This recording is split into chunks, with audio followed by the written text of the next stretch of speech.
Well, what's going on, everybody? It's your boy C-Zar, and we are talking about BTC.D and the total market cap today. Hit that like button if you want to see more content like this, and subscribe if you'd like to see more content like this.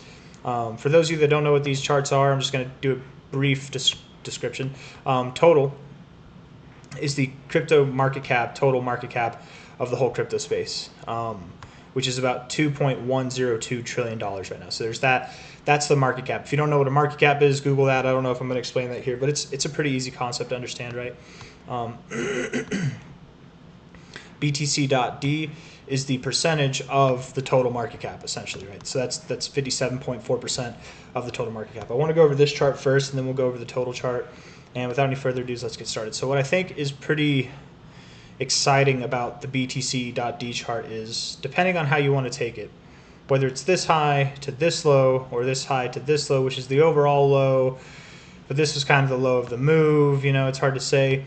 We're really close to the 618 at 58.13% there, the golden ratio of this dominance chart, which would imply that perhaps the Bitcoin dominance has a little higher to go.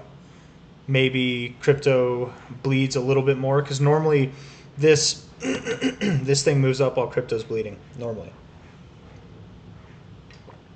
Because it's not that Bitcoin gains more value, right? For this thing to go up, Bitcoin has to gain more value than all the other coins on average. Hold on.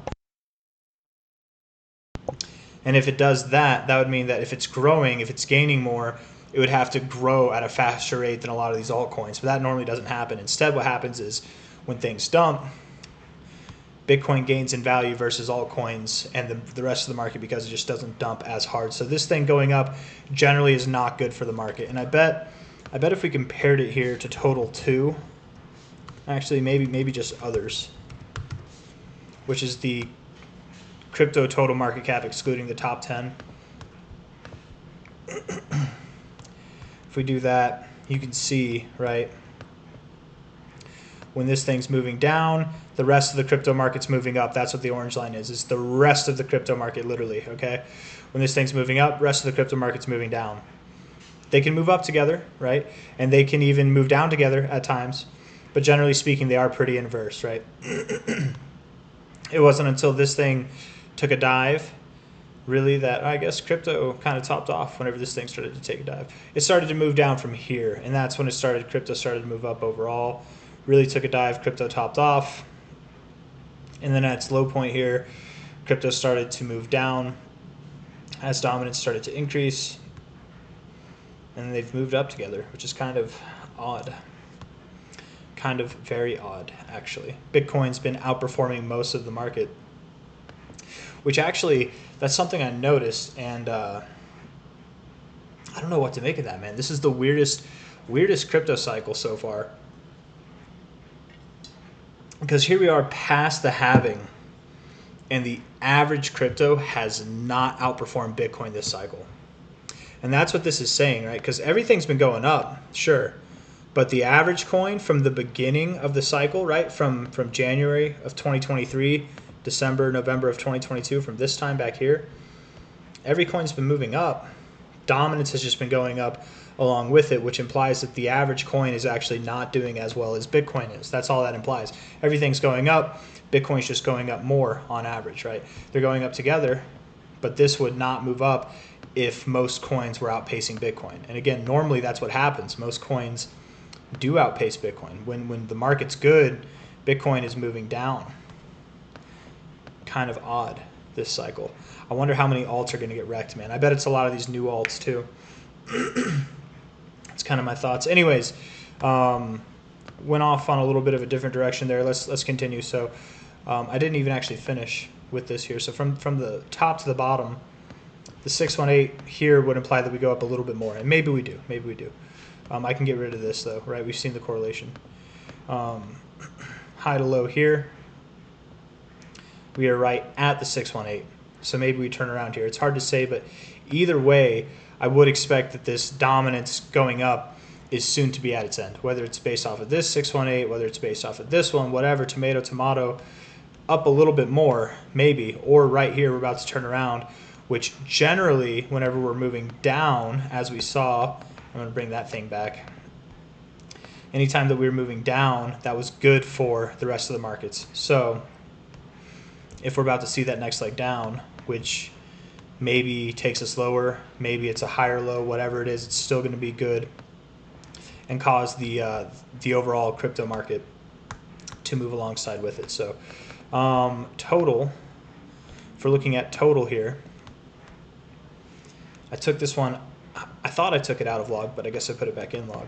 Taking it out of log to measure this pattern for what it is, which I think is a cup and handle. I think it's one or the other, right? Or maybe it's both, but I would think it's one or the other. Either Bitcoin's in the cup and handle, or it's the total chart that's in the cup and handle, the total crypto market cap. And if we took that into consideration from a low point to the high point, the breakout move, the measure move would essentially be all the way up here at about $4.7 trillion. If we take this high to low right here, that puts us above the 1618, near the 1886, kind of in the middle of nowhere's land. So I would expect either we fall short of that measure move or we exceed it, right? We do one of those two things. Either we fall short and we don't even hit 4.5 trillion, or maybe we do, but like just around there, or we exceed it and we break through 5 trillion in total market cap valuation, which I very much would expect to happen, but time will tell. If we look at this in a log format, just to make it look prettier, let's see, get this. You can see that from, and I don't know if this high is a good relative high to take, so maybe we won't take that. But from this high to this low here, moved up to your 1618 area, double topped there. From this high to low here, if we did that same move, that would take us all the way up to $7 trillion, which $7 trillion here would be, come on now, the 2886 deep extension based on this linear scale, not the log scale, right? So it changes it for me. And on this linear scale, you're finding support on the 618, the golden ratio zone. You broke above it on the first attempt. Your handle is literally finding support right in the golden pocket. Yes, you wicked below, but you're finding support right there, especially if you close here or higher, but you have been finding support over the past like half year now.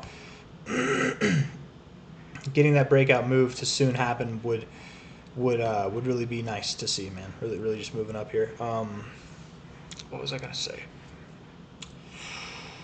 I was on a roll and I'm forgetting right now. Something with the log and the linear. I can't remember. Oh, okay, so that's what it was. Linear finding support on the 618, but on the log from a high to a low, the same cup and handle look. You're finding resistance at the 886 and then coming down to find support at the 618, literally like right at it here. This is a really nice look in itself too. And if this were to be a cup and handle, which in a logarithmic setting, I don't know if I would really expect that. It's more of a linear kind of basis that you would measure these kind of moves from, in my experience. But that could put you all the way up at like 10 to 11 trillion dollars by the end of this cycle for the total market cap. So hard to say. Hard to say how it goes, what happens, but anything, I suppose, from about 4.42 trillion to $11 trillion by the end of the cycle is what I would expect for the total market cap to accrue. Yeah. Yep. And I don't know. I got nothing else to say other than that. So hit the like button, subscribe if you want to see more content like this. Thank you all for being here. Weekly RSI is very neutral. Daily RSI looks productive. It kind of reminds me of Bitcoin, and of course it does. It's 56% Bitcoin or 57% Bitcoin right now. So high to low, just waiting on that move. Probably you're at $2.10. Probably going to move up to $2.25. $2.10, 2.1 trillion. My goodness, probably going to move up to 230 to 225 trillion, somewhere in that range. Actually about 234. Yeah, that's what that number is. Okay, that's the next move. Anyways, I'm just talking at this point, so I'm gonna end the video there. Hit that like button, subscribe if you want to see more content like this. Thank you all for being here. I realized this video was a bit more relaxed. I kind of had a hard time making it. I've actually tried making it a few times, and I just felt like I couldn't get the right words out there, so I flopped it a few times in this video. I feel like maybe that's just in my head, but I just said, screw it, man. I got to get the information out there, so we're doing it. Anyways, a little bit more up. If not, we're right there. And then down. Nice down move. That's what we're going to get soon. And that is good for total. That is good for total. And what's good for total is good for all of us. Soon. Very, very soon. Anyways, bye-bye.